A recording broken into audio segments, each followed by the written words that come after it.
Our management groups created a 6-person marketing team for a 6 weeks project for Southwest Transit.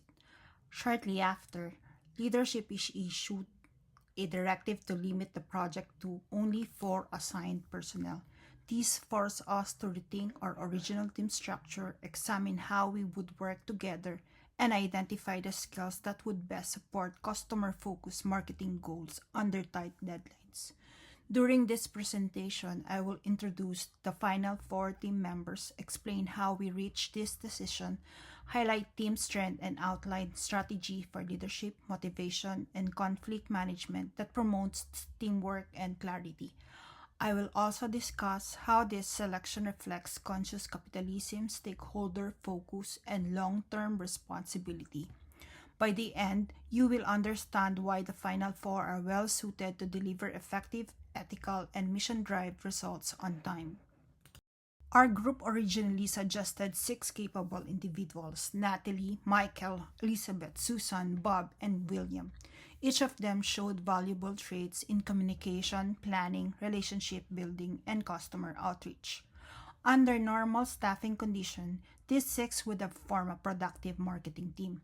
However, since the leadership limited the number of team members to 4, we needed to evaluate the level of synergy, reliability, teamwork, and communication consistency needed for a 6-week project. This change prioritized teamwork and execution efficiency over individual preferences or seniority.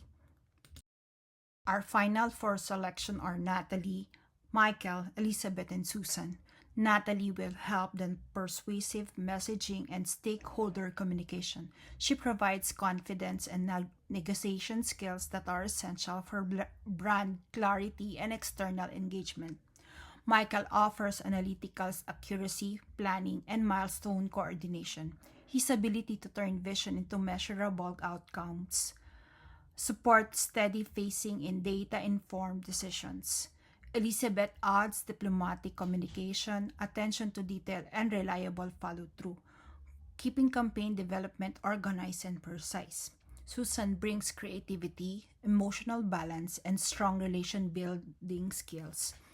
Her energy promotes collaboration, psychological safety, and cohesive internal conversation.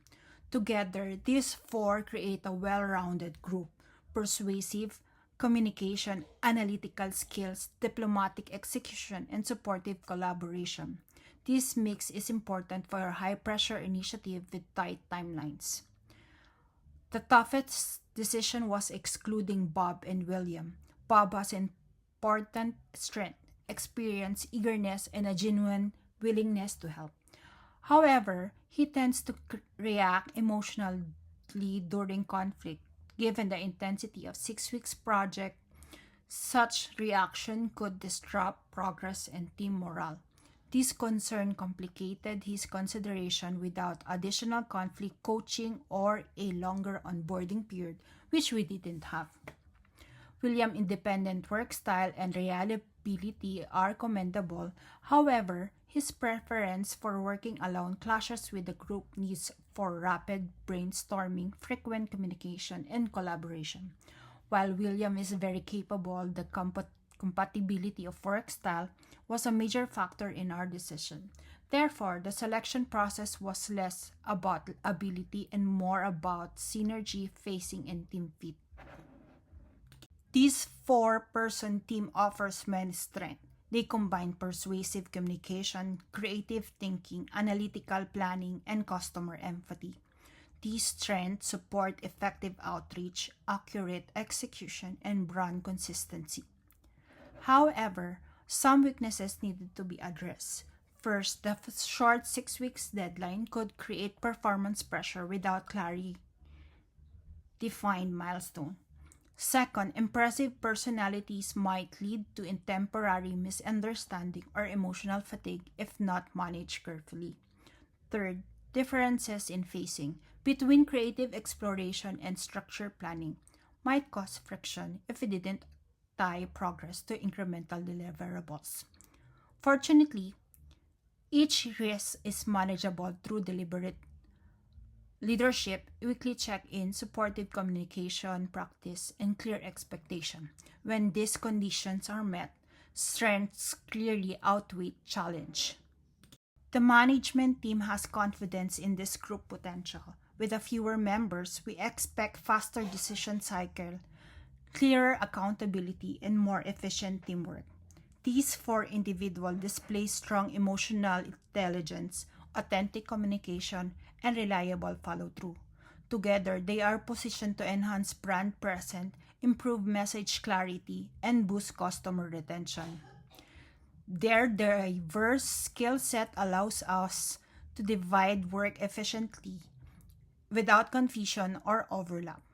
With organized leadership, this team can elevate company visibility, increase customer confidence, and generate measurable marketing results. We expect improved morale, quicker execution cycle, and stronger competitive stance in the local market. To drive motivation, the team will use Maslow's hierarchy of needs and goal setting theory. First, the group needs psychological safety as a sense of belonging and respect to maintain confidence under pressure. Second, clear stretch goals with incremental milestones sustain enthusiasm and progress and alignment. Natalie responds well to high visibility tasks and recognition for her performance. Michael excels when faced with complex strategic planning and analytical problems. Elizabeth thrives with autonomy, structure, and clearly defined expectation. Susan is motivated by collaboration, creativity, and the understanding that her work benefits others. Motivation strategies will balance intrinsic purpose, collaboration, recognition, and meaning with extrinsic celebration of milestone or result. This comprehensive approach supports morale, reinforces ownership, and promotes continuous growth. To ensure effective collaboration, the team will utilize collaborating, accommodating, and compromising conflict management strategies. Collaboration fosters shared wins and open problem solving. Accommodation is useful when group unity is more important than individual preferences, especially during task execution. Compromise allows to swift resolution when deadlines require immediate agreement. Weekly retrospectives will offer dedicated time for reflection, feedback, and emotional clarity. Emotional check-ins enable members to share stress before it escalates. These structured practices maintain psychological safety, reduce uncertainty, and ensure forward momentum. By normalizing conversation, the group can maintain performance and unity even when under deadlines. Our leadership styles will blend situational leadership and servant leadership. Situational leadership allows leader to adjust guidance, clarity, and support based on each member's readiness and experience. This approach ensures that each person receives the support they need according to their task and confidence levels. Servant leadership emphasizes psychological safety, humility, and care for others. Leaders prioritize people, not just performance. They encourage emotional well being, personal development, and shared responsibility. Combining this leadership style promotes clarity, empathy, respect, and sustained commitment, while reinforcing the organization values and ethical identity. It strongly embodies conscious capitalism and focus on stakeholders. Our decision-making emphasizes cultural fit, communication integrity, ethical messaging, and lasting value creation over convenience or seniority.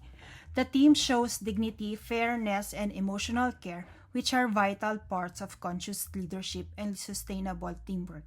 By picking individuals who communicate respectfully, work well together, and understand brand implication, Southwest Transit strengthens its ethical leadership and organizational trust. This team is prepared to serve customers, employees, shareholders, and community partners in ways that enhance impact and responsible reputation. Four members structured benefits customer, employees, shareholders, and community. Customer gain more consistent and clear communication. Employees enjoy collaborative support and emotional safety. Shareholders benefit from customer loyalty, market retention, and timely execution. Community members receive ethical marketing practices and steady brand stewardship. Overall, we expect improved market performance, a stronger culture, clearer messaging, and lasting organization credibility.